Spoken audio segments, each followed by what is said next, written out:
Welcome to Anaheim Media Production, also known as AMP or AMP. I'm Nathan, and I am your anchor for episode 62.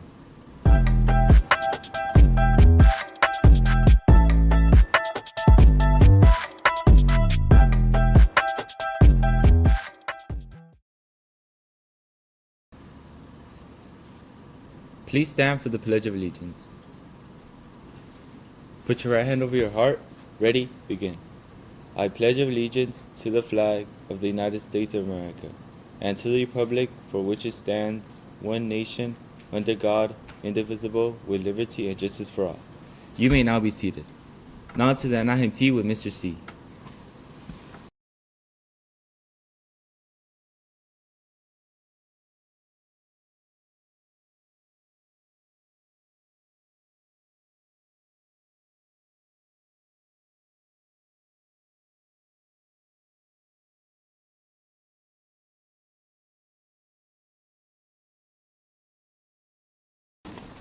Good morning, Anaheim High School. This is Mr. Calleros with the Anaheim Tea with Mr. C.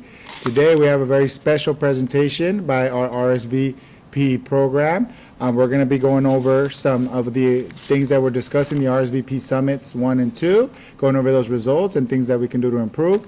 With me is a very special guest. Hi, I'm Maya Galvazon, and I'm the Student Ambassador of Anaheim High School, as well as the RSVP President. So with that, we're going to get started. Ms. Galveston here is going to go over some of the major concerns that came out of RSVP or areas of improvement, and I'm going to go over some possible solutions. So without further ado, let's get started. Yes, let's do this. Okay, so from our first and second summits, we accumulated the student voices. So what did you want to improve from the school? What did you like about the school? What do you not like about the school? We really focused on what students want to change. So for 57.9% of students, so over half of our school campus, students wanted to wonder what's happening with the snack shack. So the main concerns are what's going on with admin. I mean, we've had the snack shack for years on end, and now all of a sudden it's gone. So Mr. Calleros, I would love for you to explain. So after speaking with food services at the district office, one of the biggest things was they want to use all of the resources to focus on fresh made meals. With that, they moved all of their staff to focus on that, which had to close what they call a la carte items. However, we do have a proposed solution in working with ASB and actually purchasing a slushy machine that we can have programs rent, and then they could actually use it not only to sell slushies and fill that need for our students, but also fundraise for different programs. So that's coming soon. And in the meantime, I will still be working with district to see if we can bring some of those a la carte items back, but that does require hiring of additional staff and things that are behind the scenes with the district office, okay? Next, we're going to be moving on to our water station. So around 50% of our school campus addressed that water stations were a big concern at our school. So from there, talking about the water itself, the water stations being dirty, and the overall cleanliness of them. Okay, so the water stations, the filters should be switched out every 3 to 6 months. I know here it says 6 to 12, that's not accurate. It's 3 to 6 months, and there is a light indicator. So anytime you see that light, if it's either in yellow or in red, let us know, but our custodians are checking that every day.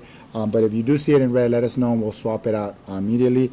The water stations are also meant to be cleaned. They're supposed to be cleaned every day. If you do find a station that wasn't clean, and you could clearly tell it wasn't clean in a day, please let us know, me, any of the administrators, office staff, and then we'll make sure it gets cleaned. We have also added new water stations in the weight room area, and also more recently, a couple of years ago, in the gym. So that's a work in progress, but please let us know if those stations are not clean. Yes, students, please also do not pollute the water stations, okay? Do not be putting trash in them. Don't put food in them. Please keep them clean if you would like to have clean water. Okay, next. Again, 15% of our students on campus addressed that shading was a main issue. I know that we are an outside school. We do have a lot of shade coverings. So we're just talking with admin, trying to see what we can do in order to get more shade in our campus. Mr. Calleros. Okay, some of the ideas that came out were planting more trees. I think that's very doable. And then some student or program said, "Oh, can we plant trees?" Just send over a proposal with that program that you're a part of, and we would most definitely look into planting more trees. That's a lot easier than purchasing those large canopy structures that are very expensive. Okay, we're also looking at, since our district passed the bond, there is going to be some upgrades to our campus, not just ours, but district-wide, all the campuses. So that's going to be something that I'm going to advocate very strongly for in providing more shade structures for all of you. Okay. Next, one of our biggest concerns of students, but with only 10% of student concerns, is bathroom cleanliness. So, speaking with RSVP, if you remember, we had an advisory lesson that addressed the concerns in the bathroom, a social contract that all students had to sign that will be implemented every school year to keep students accountable for the mess in the restrooms, okay? So we want to keep our bathrooms clean and also approachable to students. I mean, it's not fun when all of the bathrooms are closed down. And Mr. Gallegos, do you have something to say about that? I think that goes back to just restroom etiquette, right? Making sure you're being as clean as possible when you're in there. You're not vandalizing anything. You're not using the toilet paper for anything other than what it's supposed to be used for, the female hygiene products as well. We're going to continue to clean them. We actually clean them a couple times a day, but we have almost 2,800 students on campus. A lot of usage of those restrooms. We are going to be purchasing those air fresheners that go into the urinals and the toilets. But again, we don't want those items to be tampered with, right? We're putting in fresheners in the urinals, but they're being either taken out, being messed around with. As disgusting as it might sound, right? Then that's going to obviously be a burden of cost on the site, and we're going to rethink if we're going to be doing this. So it really is up to you guys. How clean are you going to maintain that restroom as you're using it? And I go to this all the time. You guys want to be treated like young adults.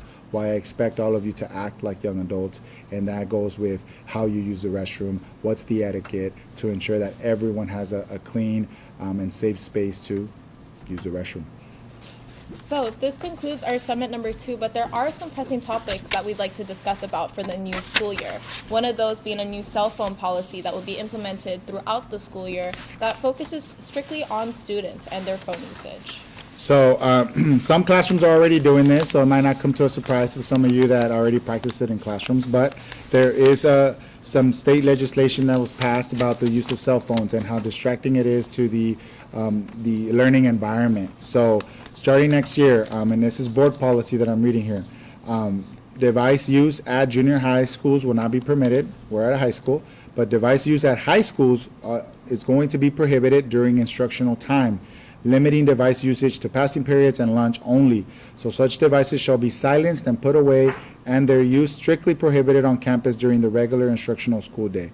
Okay, so that's just basically the gist of that policy. What we're going to be doing is in those classrooms that are already practicing, kind of putting your phones away, whether it's in front of the class, whether it's in your backpacks to the side, we're going to be practicing that school-wide next year. We'll be supporting your teachers with that. And really the main goal, why are we doing this? It's hard to compete with that cell phone, guys. Clearly, the state sees it as a problem if our students are constantly on their phone and not really focusing on instruction and what kind of learning is taking place. So the purpose is to really enhance instruction, to keep those distractions away, and also, I think it's good for you, right? Too much screen time, you can read the research on what that does to you, to your brain, what that does to your critical thinking skills. Okay, the jobs of the future are not going to require, having funds of knowledge, great. They're going to require you to actually think on your feet, be critical about the things that you're seeing, work with others, communicate. How are you going to do that when you're constantly on your phone, right? You sit next to a person, you won't even say a word because you're interacting with a device versus a human being. So we wanted to give you a heads up now in RSVP because I'm thinking ahead on what are some things that you guys might bring up next year, right? And it might be the cell phone, but I wanted to give you guys a heads up on the reason why and that's coming, okay? With that, I think that's all we have. Yes, I just have one more quick announcement. Okay. So, colonists, tomorrow is our Women's March. Please wear purple, as much purple as you can. That'd be great. It's going to be March 7th, which is tomorrow, Friday, and it's going to start during 6th period. So it's going to be a march around campus like we had for our girls' water polo. The entire purpose of a Women's March is to empower all women. Okay, we're going to bring together the community in order to support women. So please wear purple in support and come join us during 6th period. All right. Thank you for that, Maya. Looking forward to it. So with that, that's all we have. Thank you for listening to this special segment of the Anaheim Tea with Mr. C. I hope all of you have a great weekend. And remember, who's got it better than us? Nobody. Thank you.